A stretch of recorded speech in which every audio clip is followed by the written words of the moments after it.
the last 2 days, we've focused on the terms of the deal, which is, one, President Obama will accept a 10-year sunset clause, and two, he's conceded a vast uranium enrichment capability to Iran. That paves the way for Iran to get the bomb, as Prime Minister Netanyahu said last week. We need to be crystal clear with the leaders of Iran.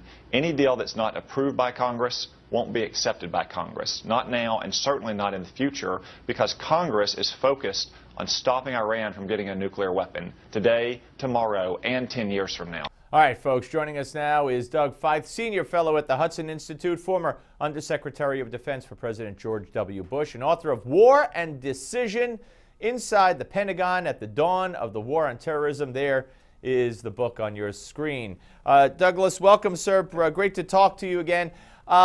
This whole battle over, you know, I guess the 47 Republican senators have been called treasonous by the Daily News, and Hillary Clinton didn't seem to disagree with that when she made her statement at her press conference. The Democrats are feigning outrage. What's your take on what the senators did? Well, it looks to me like an act of exasperation on the part of the senators, because the president has said that he is not going to submit this agreement to the Senate for approval the way a president should with a treaty. And what the president is doing by making an agreement of this importance in the form of an executive agreement rather than a treaty is he's basically canceling the Senate's constitutional role in approving treaty, agreements of this kind. I think there's a good, strong argument that it should be considered a treaty and it should be submitted for the advice and consent of the Senate.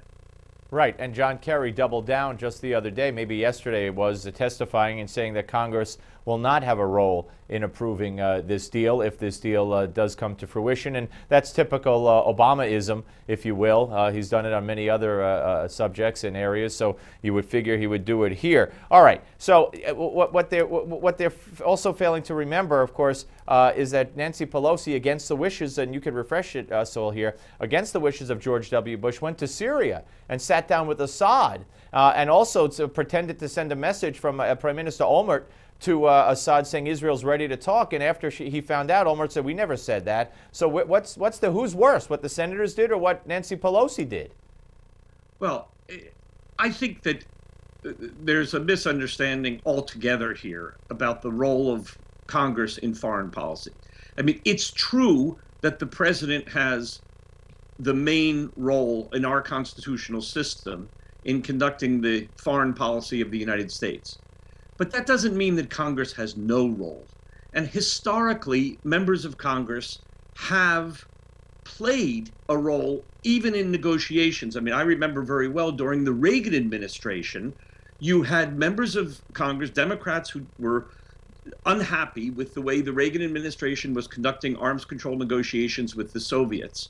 And they insisted on visiting the negotiations, sometimes sending people to participate, witness the negotiations.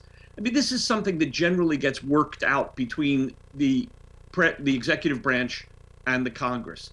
And, you know, sometimes people talk with their hair on fire as if it's illegal or unconstitutional for anybody in Congress to talk to a foreigner. And that's really a ridiculous overstatement. Sometimes, by the way, the Republicans do it. Now the Democrats are doing it. Right. It's just wrong. Nothing that these 47 Republican senators did is either illegal or unconstitutional. I mean, if you want to argue that it wasn't the best way to do it, okay, reasonable people can differ. But the way I see it is they did what they did because the president has very provocatively tried to organize this issue and many other issues in a way that is really disrespectful of the Congress's constitutional role. Yeah, I couldn't agree more. We got about a minute left.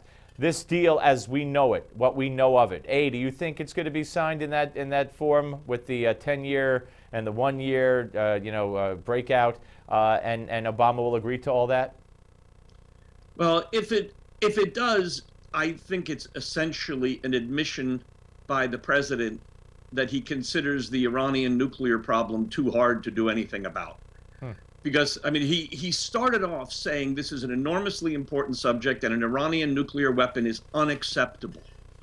But if he signs this agreement, he's essentially accepting it. And so I hope he doesn't do that. It would be a terrible contradiction of his original statement, which I think was right, that it is unacceptable. Yep. Doug, great to talk to you, sir. Hope you'll come back. Thank you very much.